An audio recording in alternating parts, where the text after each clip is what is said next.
उनका रिप्रेजेंटेटर बनाने की कोशिश की, जिसमें इनको बिल्कुल भी सहयोग नहीं मिला। उनकी क्या अहमियत है, क्योंकि जो उस बीच थप्पड़ कांड हुआ, गाली कांड हुआ, रियली वेरी शेमफुल था, बहुत ज्यादा। शायद यही वजह है आपकी मेंटल हेल्थ की। वो बोलते हैं लप्पू की ये चीज तो मनीषा कर ही नहीं सकती, उसकी हिम्मत ही नहीं। इसका मतलब आप सबको पता है कि अगर उसने हिम्मत की तो उसका क्या असर होगा, और ये चीज वो बहुत अच्छे से समझती है। वाले हैंडल कर पाए ना, आपके पिताजी ना आपके माताजी ना आपके भैया जी आपके भाभी जी, किसी ने आपको हैंडल करने की हिम्मत नहीं की और ना ही कर सकते। आप अपने कल्चर को, अपनी कास्ट को, अपने रिलीजन को, अपने परिवार को और अपने आसपास के लोगों को और इवन विडो को और सिंगल मदर को डिफेम कर रहे हो। ये डिफेमिंग है, क्योंकि गंदे हो तो खुद को मत साफ करो, दूसरों को काला कर दो ताकि हम कम काला दिखें। बोले इतना एटीट्यूड है किस बात का? ये गंद मचाने का या इस गंद से कमाए हुए पैसों का? Hey everyone, good morning, welcome back to my channel Purnima के ब्लॉग। और आप सब कैसे हैं? आई होप आप सब बहुत अच्छे होंगे। तो मैं स्टार्टिंग में ही बोल देती हूँ, एंड तक आप लोग कभी देखते नहीं हो, बीच में कमेंट्स कर देते हो कि वीडियो को पूरी देखिए, उसके बाद अपना ओपिनियन दीजिएगा जरूर। और मैं हर ओपिनियन का वेलकम करती हूँ और हर ओपिनियन का पर्सनली रिप्लाई भी करती हूँ। तो और चैनल पर नए हैं तो चैनल को सब्सक्राइब करिएगा, वीडियो को लाइक करिएगा, कमेंट सेक्शन में अपनी राय दीजिएगा। मैं हर राय का स्वागत और रिप्लाई दोनों करती हूँ। और बेल आइकन प्रेस करना बिल्कुल भी मत भूलिएगा, ताकि आने वाली मेरी कोई भी नई वीडियो का नोटिफिकेशन सबसे पहले आप तक पहुंच सके, मेरी प्यारी प्यारी ऑडियंस तक पहुंच सके। तो चलिए वीडियो को स्टार्ट करते हैं। जैसा कि मैंने पिछले वीडियो में ही बोला था कि मुझे ये जो जब तक इनका कोई जवाब नहीं आ जाता है श्वेता जी का, इसके बारे में कुछ कहना मुश्किल होगा। अगर जवाब नहीं आता तो क्या समझा जाएगा कि जैसे जगत दीदी का जवाब नहीं आने पे वो पूरी तरह से गलत प्रूव हो गई। हालांकि वो गलत हैं, तो क्या ये भी गलत प्रूव हो जाएंगी? लेकिन इसी बीच सरिता जी का जवाब आ गया है। इन्होंने साफ साफ बता दिया है कि जो चैटिंग थी, जो चीजें थी, वो कहाँ से हुई थी, क्यों हुई थी। आप सब ने लाइव को देखा होगा, मैंने भी लाइव देखा। और लाइव में जो भी चैट, वीडियो और वॉइस मेल चीजें थी, वॉइस नोट थे, उसमें से एक जगह ये चीजें प्रूव हो रही कि कितनी ये लोग डिस्परेट थे इस चीजों को हटाने के लिए। तो कुछ जगह पे ये पॉइंट बोल सकते हो आप, ज़्यादा कम भी नहीं, लेकिन 10 से 20% रॉन्ग दिखे। बाकी किसी भी नोट से ये चीज़ें नहीं प्रूफ होती हैं कि इनके पीछे के मास्टरमाइंड यही है। कहीं से प्रूफ नहीं होता है कि इसके पीछे की चीज़ें ये करते हैं। हालांकि लोगों ने इसलिए उनके ऊपर टारगेट किया है क्योंकि वो भाग रहे हैं, और उन्होंने भागने का ये रीजन बताया। अब भाग रहे हैं मतलब कि वो पीछे हो रहे हैं, बैकआउट कर रहे हैं कि अब मुझे इसको, कंट्रोवर्सी को बंद करना है, इसमें मुझे इन्वॉल्व मत कीजिए। रो रहे हैं, पैनल्स पे जा जाके सॉरी बोल रहे हैं। उसके पीछे रीजन ये है कि शायद उन्होंने कुछ अच्छा सोच के उसका साथ देने की कोशिश की थी जगत दीदी का, लेकिन जगत दीदी ने इनका सपोर्ट नहीं किया। जगत दीदी के अंदर मानवता नहीं। इनको ये लगा हो शायद कि मैं कुछ अच्छा करके कुछ अच्छा अर्न कर सकता हूँ पब्लिक की नज़र में, क्योंकि ये मेच्योर है। इनको लगा कि मैं कुछ ऐसा करूंगा तो कुछ शायद ये जवाब दे मेरे पैनल पे आके और पब्लिक को सेटिस्फेक्शन मिले। इन्होंने अपने आप को उनका रिप्रेजेंटेटर बनाने की कोशिश की, जिसमें इनको बिल्कुल भी सहयोग नहीं मिला। चाहे वो सीडीआर लाने की बात रही हो, चाहे इनको अपने पैनल पे बिठाने की बात रही हो, बाकी किसी भी नोट से कुछ भी जाहिर नहीं हुआ। लेकिन इस बीच में एक चीज बहुत अच्छे से जाहिर हो गई है कि जो हल्का द ग्रेट हैं उनकी क्या अहमियत है, जो दूसरों के घर में इतना डेस्परेटली कूद जाती हैं हर चीज को जानने के लिए, हर चीज को बाहर लाने के लिए, उनकी क्या अहमियत है। क्योंकि जो उस बीच थप्पड़ कांड हुआ, गाली कांड हुआ, रियली वेरी शेमफुल था, बहुत ज्यादा शेमफुल था। ये मुझे लगता है किसी के घर में नहीं होना चाहिए। तो सबसे पहले आपको लोगों के घर में काम करने से अच्छा अपने घर के लिए काम करो। आपके दो बच्चे, आप खुद कहते हो, उसी बच्चों में और ऑन कैमरा जब आप लाइव कर रहे हो, वीडियो शूट कर रहे हो, तो भी आप एडिट कर सकते हो।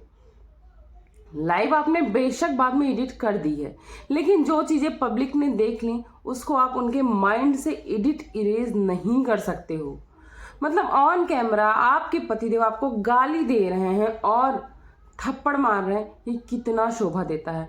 ये आपको जो लोग डबल ढोलकी बोलते हैं, लोग थाली का बैगन बोलते हैं, बिन बेदी का लोटा बोलते हैं, उस पे ठप्पा लगा रहा है।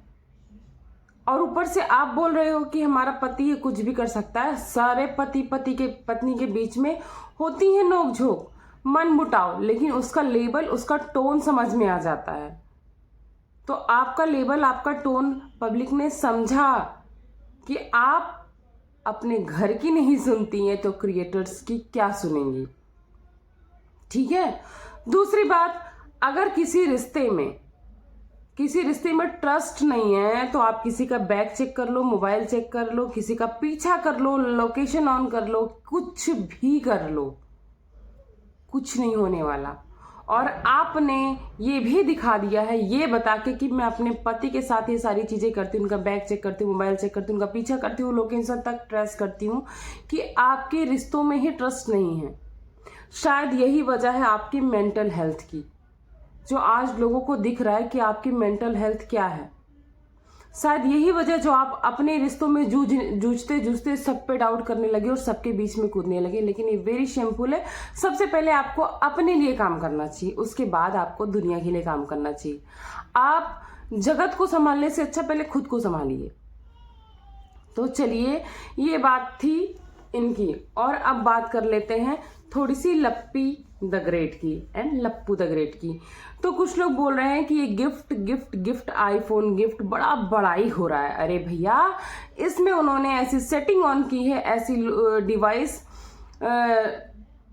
इन्वॉल्व कर दी है कि अब लप्पी किससे क्या बात करेगी, सब कुछ लप्पू को पता चल जाएगा। और आप पासपोर्ट की बात पे लप्पी क्या समझ रही, लप्पू क्या समझाना चाह रहे हैं उनकी लाइफ में, देख चुके होंगे कि कितनी भी स्क्रिप्ट याद करा लो लप्पी को, लेकिन वो डगमगा जाती है। उनके घर वालों का ये बोलना और लप्पू का ये बोलना कि मनीषा ये कर ही नहीं सकती, इसका मतलब, और मनीषा की ये कंडीशन, ये बोलना कि मैं बहुत कुछ बोलना चाहती हूँ, मुझे रोक देते हैं।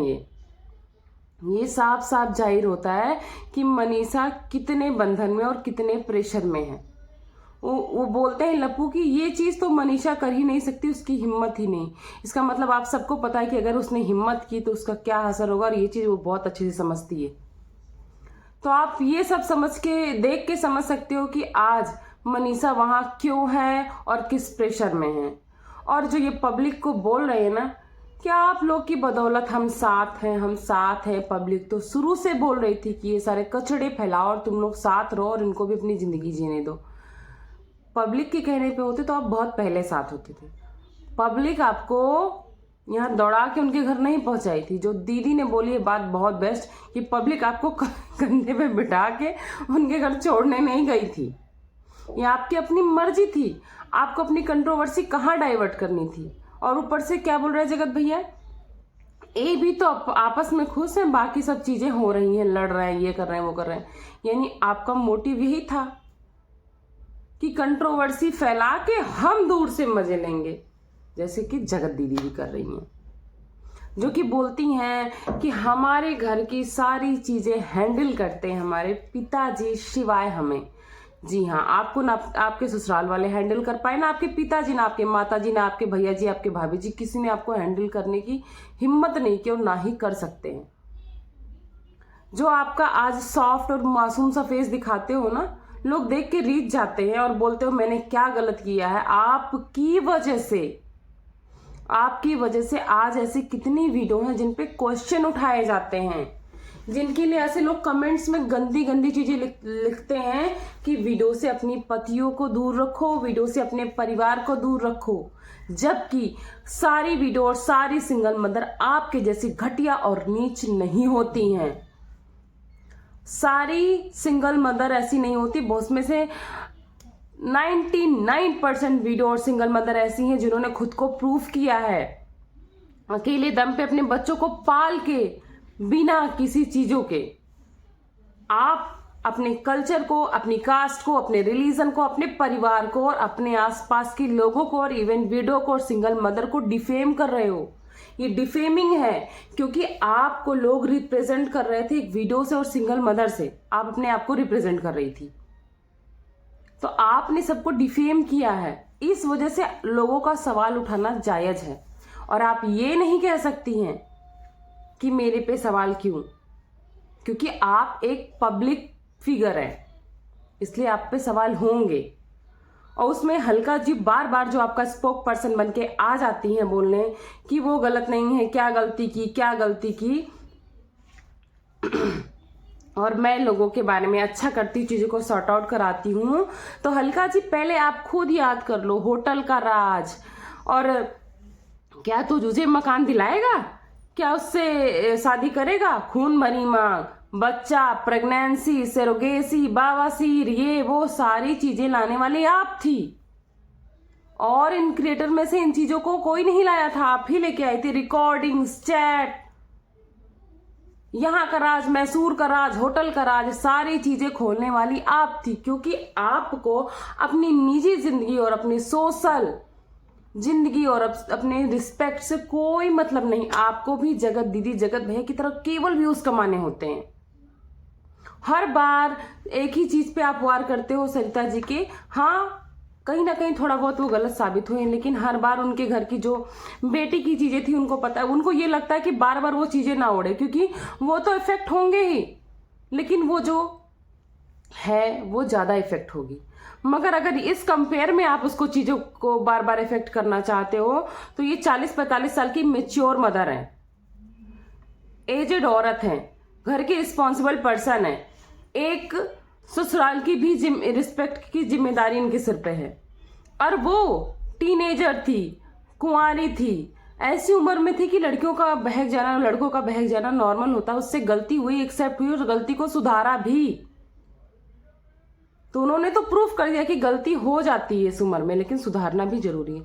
आपने क्या प्रूफ किया, इनके थ्रू क्या प्रूफ करवाया आपने कि गलती हो जाए तो दूसरे के ऊपर गलती छोप दो। खुद गंदे हो तो खुद को मत साफ करो, दूसरों को काला कर दो ताकि हम कम काला दिखें। इनके चेहरे पे, इनके फेस पे, इनके वर्डिंग्स में, इनकी वॉइस में किसी को कहीं से कोई रिग्रेशन नहीं दिख रहा है, कहीं से कोई पछतावा नहीं दिख रहा है। इवन मैं नहीं, हर एक चैनल, हर एक जनता, हर एक रिएक्शन, हर एक क्रिएटर सिर्फ एक बात चिल्लाता है कि जितना एटीट्यूड दीदी दिखा रही हैं, रियली वेरी शेमफुल है। इतना एटीट्यूड है किस बात का? ये गंध मचाने का या इस गंध से कमाए हुए पैसों का? किस चीज का इतना एटीट्यूड है? जिससे गलती हो जाए अनजाने में ना, वो भी आंखें नहीं ऊपर कर पाता है। और बहन, आपने जानबूझ के ये गंदगी की है, रिश्तों को शर्मसार किया, एक वीडियो को शर्मसार किया, एक सिंगल मदर को शर्मसार किया, रक्षाबंधन को शर्मसार किया, भाई बहन को शर्मसार किया, अपने माँ बाप को शर्मसार किया और एक शादीशुदा औरत के घर को तोड़ा। और फिर भी आपके अंदर इतनी एरोगेंसी, इतना एटीट्यूड क्यों? क्या अचीव किया आपने? अपने दम पे स्टार्टिंग से आपने कोई अचीवमेंट नहीं की थी। आपको एक आयरन लेडी का खिताब मिला था, वो भी निरर्थक था। क्योंकि सिर्फ इसलिए मिला था क्योंकि आप सिंगल मदर हो, आपने वाईटी पे अपनी चीजें कर ली थी।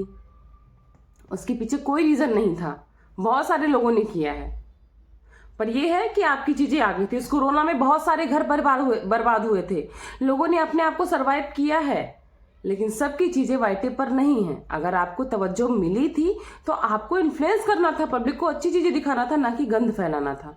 ये है हमारे इन्फ्लुएंसर और बहुत सारे अंधभक्त आज भी इनको देवी मानते हैं। तो बंद करिए इनको देवी मानना, बाइकआउट करिए, रिपोर्ट करिए और हमारे समाज को सुरक्षित बनाइए, हमारी आने वाले जनरेशन को सुरक्षित बनाइए। जो ये चीजें चल रही है ना, यही समर वेकेशन में होती तो हर बच्चे के लोग बोलेंगे हम अपने बच्चों को मोबाइल नहीं देते। 100 में से 80% बच्चे समर वेकेशन में मोबाइल यूज करते हैं और घूम घुमा के चीजें खुलती हैं, वो ये इन्फ्लुएंस होंगे। ये तरीका है पैसे कमाने का। 12 से 15, 18 साल की लड़कियां देख के वो सोचेंगी कि ये तो ऑन कैमरा चीजें हो रही हैं, पर उसकी इफेक्ट होती है लोगों पे। ये तरीका मत सिखाइए। तो आप लोग की राय मैं जरूर जानना चाहूंगी। इस वीडियो को मैं यहीं पे एंड करती हूँ। मिलती हूँ आपको नेक्स्ट वीडियो में नेक्स्ट टॉपिक के साथ। तब तक के लिए बाय बाय। अपना खूब सारा ख्याल रखिए। Lots of love. Bye bye.